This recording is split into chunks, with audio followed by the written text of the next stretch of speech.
रामकृष्ण हरे. सज्जन हो, आज आपणापुढे संस्कार आणि त्याचा प्रभाव या विषयावर व्हिडिओ सादर करणार आहे. संस्कार हा जो शब्द आहे यामध्ये सम हा उपसर्ग आहे आणि कार कुरु क्रियते किंवा करोती म्हणजे कार हा शब्द बनून संस्कार हा असा संस्कृतमध्ये शब्द बनतो. म्हणजे सम्यक कारः सम्यक करोती, विशिष्ट पद्धतीने एखाद्या वस्तूवर किंवा माणसावर केलेली प्रक्रिया म्हणजे संस्कार. त्यालाच वेलांटी दिली की संस्कार संस्कृती, तर त्याचं संस्कृती होतं म्हणजे स्त्रीलिंग होतं. संस्कृती काय आणि संस्कार काय, फक्त स्त्रीलिंग हा शब्द जास्त आवडतो म्हणून संस्कृती आपण म्हणायचं, पण ते संस्कारच असतात. जसं गीतम गायलेले, पण त्याची गीता असं केले गायलेली, भगवंताने गायलेली म्हणजे भगवंताने अर्जुनाला सांगितलेली काय गीता. खरं म्हणजे गीता नव्हेच, ती गीतम आहे, ते गायलेलं आहे सगळं पद्यामध्ये. पण इकारांत शब्द म्हणजे स्त्रीलिंगी शब्द प्रेमदायक आहे. जसं भक्त यापेक्षा भक्तिसूत्र, नारद भक्तिसूत्र असं भक्तिसूत्र असं लिहिलं, भक्त सूत्र असं नाही लिहिलं. कारण इकारांत स्त्रीलिंगी शब्द, कारण स्त्रियाच्या ठिकाणी अधिक वात्सल्य प्रेम असतं. मग ते भक्तीतलं असो, ती भक्तिप्रेम असेल आणि त्यांच्यामध्ये संवेदनशीलता जास्त असते. आणि म्हणून भक्तामध्ये सुद्धा नारदाने जेव्हा भक्तिसूत्र लिहिलं तेव्हा एक दृष्टांत द्यावा लागतो की कीदृशम म्हणजे कशाप्रमाणे भक्ती कोणी केली तशी, तर यथा व्रज गोपिका नाम असंच नारदाने म्हटलं, जशी गोपींनी केली. मग काही इतरांनी भक्ती केल्या नाहीत का? उद्धव आहेत, अक्रूर आहेत, मोठे मोठे भक्त झाले, प्रल्हाद झाले, पण त्यांचं नाव नाही घेतलं. यथा व्रज गोपिका नाम, गोपी म्हणजे गोपीच्या ठिकाणी भक्तीचा प्रभाव जास्त दिसून येतो, म्हणजे स्त्रीलिंगाच्या ठिकाणी असा सांगण्याचा तात्पर्य अर्थ आहे. तेव्हा संस्कार हा म्हणजे त्याचे शब्द पडले तर कसं होईल, तर कुंभकारः कुंभम करोती ती कुंभकारः, जो घट तयार करतो त्याला कुंभार असं म्हणतात आणि तो संस्कृत शब्द आहे कुंभकारः.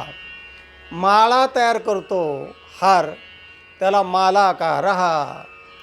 सुवर्णाचे दागिने तयार करतो, सुवर्णावर संस्कार करून जो तयार करतो तो सुवर्णकारः इत्यादी. तसंच संस्कारः संस्कारस्य प्रभावः, संस्काराचा प्रभाव किती पडू शकतो माणसावर आणि संस्कार म्हणजे नेमकं काय, तर यावर आजचा आपला हा व्हिडिओचा महत्त्वाचा भाग आहे. तेव्हा संस्कारामध्ये दोन प्रकार पाडता येतात. एक सुसंस्कार म्हणजे चांगले संस्कार आणि एक कुसंस्कार, असे दोन प्रकारचे भाग संस्कारामध्ये दिसून येतात. त्यामध्ये काही ठिकाणी अंगभूत संस्कार असतात आणि काही करावे लागतात आणि काही आपोआप होतात, परिस्थितीप्रमाणे ते होत असतात. असे तीन प्रकार संस्काराचे पाडता येतील. त्यासाठी शास्त्रार्थ काय सांगतायत, शास्त्र काय सांगतायत ते बघूया. नाभिषेको न संस्कारो सिंहस्य क्रियते वने, विक्रमार्जित सिंहस्य स्वयमेव मृगेंद्रता. वनातल्या वनराज सिंहाला त्याला संस्कार करावे लागत नाहीत की अशी शिकार करा तशी शिकार, त्याला शिक्षण द्यावं लागत नाही. कुत्र्याला मात्र शिकारीचं शिक्षण द्यावं लागतं. पण त्या वनराज सिंहाला कुठलं ते राजगादीचा संस्कार करावा लागत नाही. नाभिषेको अभिषेक करावं लागत नाही. वनराज झाले तुम्ही आजपासून असा संस्कार करावा लागत नाही. स्वयमेव मृगेंद्रता, त्याची स्वतःच त्याच्या ठिकाणी ते संस्कार असतात, उपजत संस्कार असतात. हा एक संस्काराचा प्रकार झाला. आणि सिंहस्य क्रियते विक्रमार्जित सिंहस्य स्वयं एव मृगेंद्रता. दुसरा प्रकार आहे जन्मना जायते क्षुद्रः संस्कारात् द्विज उच्यते। वेदाध्यायितु भवेद् विप्रः ब्रह्म जानातीति ब्राह्मणः।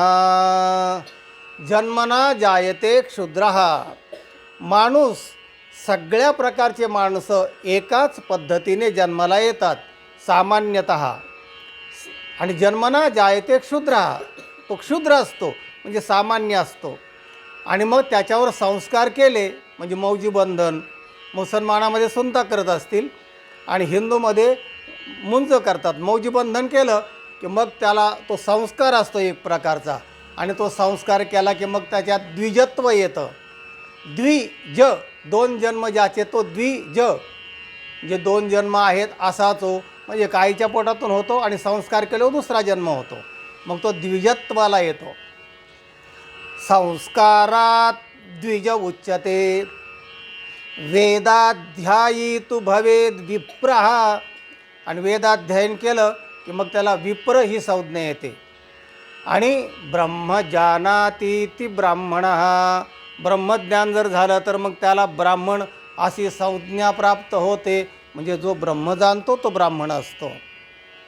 असा हा शास्त्रार्थ आहे. आता यावर आपण एक दृष्टांत पाहूया, म्हणजे आपल्या विषयाला भक्कमपणा येईल, आणि दृष्टांत हा सिद्धांत पटवण्यासाठी असतो. एकदा बिरबल बादशहाची चर्चा झाली, आणि बादशहाने एकदा विचारलं बिरबलला, बिरबल, माणसाच्या जडणघडणीमध्ये सगळ्यात महत्त्वाचा वाटा कशाचा असतो, काय महत्त्वाचं असतं? तेव्हा बिरबलने उत्तर दिलं, तो हजार जबाब आहे बिरबल. तो म्हणला सर्वात महत्त्वाचा असतं संस्कार. तेव्हा बादशाह म्हटला, का शिक्षण वगैरे दिलं हे दिलं तर इतर होत नाही का? नाही म्हणला, हे असतील पण संस्कार हे सगळ्यात महत्त्वाचे आहेत. तर म्हटले, मला तू प्रत्यक्ष दाखवशील असा अनुभव, प्रात्यक्षिक दाखवशील? हो म्हटले. बिरबलला त्याच्या राज्यातल्या सगळ्या लहानसहान घटना माहिती होत्या. तेव्हा एका पोपटप्रेमी माणसाने म्हणजे बाजारात जाऊन एक पोपट विकत घेतला, आणि दुसऱ्या एका खाटकाने पण पोपट विकत घेतला त्या एका पारध्याकडून, आणि दुसरा एका ब्राह्मण आणि दुसरा एक खाटीक. एका खाटकाने एकाच पोपटिनीचे पिल्लं, त्याला आपण मैना म्हणतो, एकाच मैनेचे 2 पिल्लं एक खाटकाने पिल्लं घेतलं पाळण्यासाठी, आणि दुसरं ब्राह्मणाने घेतलं, आणि झालं त्यांना सुंदरसे पिंजरे केले. ब्राह्मणाने आपल्या प्रवेशद्वाराजवळ तो पिंजरा अडकवला, आणि याने खाटकाने सुद्धा आपल्या दाराच्या समोर येता जाता त्याला बोलता येईल, मिठ्ठू पप्पी दे, पप्पी दे, आलास का, या बसा, राम राम. म्हणजे हे असं बोलायचं, म्हणजे तो ऐकायचा. आणि नेहमी लोकांचं येणं जाणं जे असायचं, तर ते ब्राह्मणाच्या घरी आल्यानंतर लोक चांगलेच येणार ना, की ज्यांना सुसंस्कृत भाषा येते, या बसा, रामराम वगैरे असं वेदाध्ययन हे ते चांगलंच ऐकायला येणार. तर त्या पोपटावर त्या तिथल्या वातावरणाचे संस्कार झाले, आणि खाटकाच्या दारामध्ये जो पिंजरा होता, पोपट जे होता, त्याच्यावरही 6 महिन्यामध्ये त्याच्यावरही वाईट संस्कार झाले. कारण त्याच्याकडे येणारे लोक सगळे असेच असायचे, शिव्या देणारे, भांडणारे, उद्धटपणाने बोलणारे, कारण त्यांची भाषा, त्यांची संस्कृतीच वेगळी होती. हे गधाड्या, ये बस, बोंबलत आला कशाला, असं वेगवेगळे शब्द त्या पोपटाच्या कानावर पडले, आणि तो शिव्या द्यायला लागला. आणि दुसरा मात्र या बसा, राम राम म्हणायला लागला. हे सगळं हे बिरबलला माहिती होतं.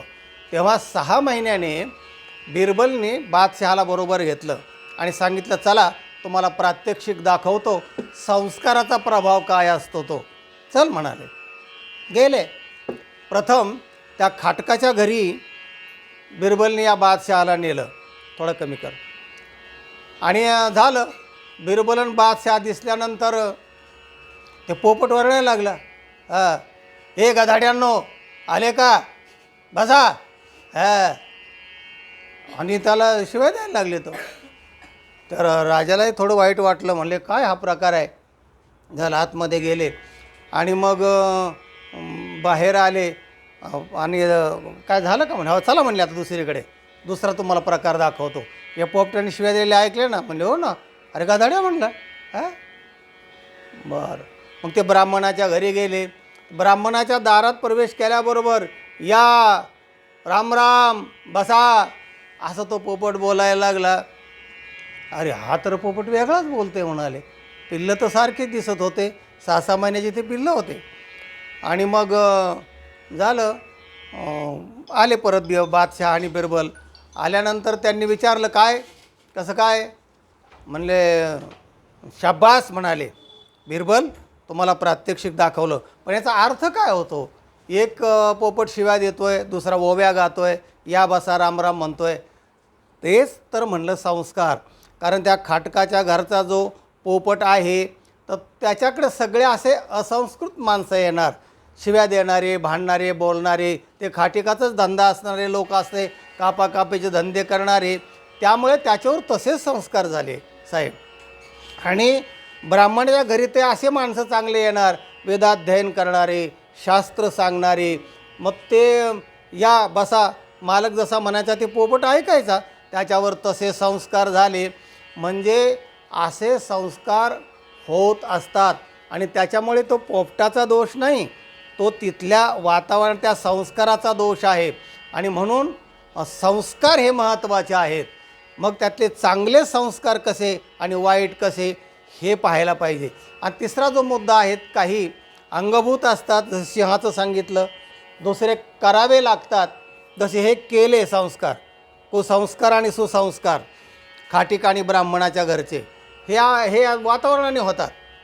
आणि हे दुसरे असे जे संस्कार आहेत, असे 3 प्रकारचे. एक अंगभूत आहे, दुसरे करावे लागतात. आता करावे लागतात हे कसे काय संस्कार होतात? तर एखादा शिल्पकार असतो, मूर्तिकार असतो, तो दगडातून देव तयार करतो. तो त्या छनीने आणि त्या हातोड्याने घडून त्याच्यामध्ये संस्कार करतो त्या दगडावर, आणि त्यातून एक चांगली कलाकृती, देवत्व त्या मूर्तीमध्ये तयार होतं. तर हे करावं लागतं त्या, आणि आपोआप होणारं. जसं एकनाथ महाराजांचं दृष्टांत घ्या. त्यांच्या घरी एक गावबा नावाचा एक गडी होता, आणि तो इथे भागवत चालायचा, नेहमी रामायण चालायचं, तर तो नुसता काम करता करता ऐकायचा. पुढे त्याने अर्ध रामायण राहिलं, भावार्थ रामायण, तर त्या गावबाने लिहिलं किंवा सांगायचं काय, ते आपोआप संस्कार होतात, त्याला करावे लागत नाहीत, ते असे त्या वातावरणाने होतात. तर द्रोणाचार्य आणि एकलव्याचं उदाहरण पहा. एकलव्यानुसार द्रोणाचार्याची मूर्ती तयार केली, आणि त्याच्याकडे पाहून काही संस्कारणं कोणी दिले नाहीत, तरी पण तो धनुर्धारी ठरला. अर्जुनाला मान खाली घालायला लावली. त्याने सांगायचा मुद्दा असा आहे की काही संस्कार करावे लागतात, काही आपोआप होतात, आणि काही अंगभूत असतात, जसे सिंहस्य क्रियते वणे असं सांगितलं. तेव्हा एकूण काय तात्पर्य काय, की संस्कार हे सगळ्यात महत्त्वाचे आहेत. मग ते मूर्तीवर बाहेर असतील किंवा मनावरचे संस्कार वेदाध्ययनाचे असतील, जीवाला शिवत्व करणारे अध्यात्माचे असतील, पण संस्कार सर्वार्थाने, सर्व बाजूने, सर्व ठिकाणी प्रभावी असतात. संस्कारानेच मनुष्य जीवाचा शिव होतो, संस्काराने शिवाशिव हटते. संस्कार हे अतिशय महत्त्वाचे आहेत. आणि म्हणून चांगल्या संस्काराकडे वळा. चांगले संस्कार जिथे होतील तसं वाचन, तसं सगळं श्रवण, मनन, निधी, ध्यासन, सगळं चांगले सुसंस्कार कसे होतील त्या बाजूला आपण वळलं पाहिजे. आणि तरच आपण खऱ्या अर्थाने आनंदी होऊ आणि परिपक्व होऊ, आपलं जीवन समृद्ध होईल. हा व्हिडिओ इतरांना पाठवा, लाईक करा, आणि चॅनलला ज्यांनी सबस्क्राईब केलेलं नाही त्यांनी जरूर सबस्क्राईब करा. रामकृष्ण हरी.